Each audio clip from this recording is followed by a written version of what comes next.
In this video, I'll show you how to create an A4 document in Photoshop. Open Adobe Photoshop. Go to File and click New.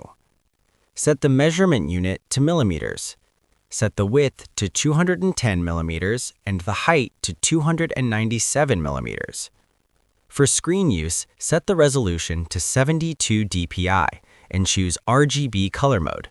For print, set the resolution to 300 dpi and choose CMYK color mode.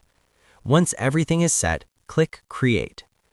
If needed, you can also change the measurement units to pixels or inches, depending on your project. Alternatively, if you have the latest version of Photoshop, you can do this in just one click. Simply click New File, then go to the Print tab and select this template. Next, click Create. That's it. Your A4 document is now ready in Photoshop. If this tutorial helped you out, make sure to like and subscribe for more helpful guides. And if you found real value in it, a super thanks would be greatly appreciated. Feel free to reach out if you encounter any issues during the process.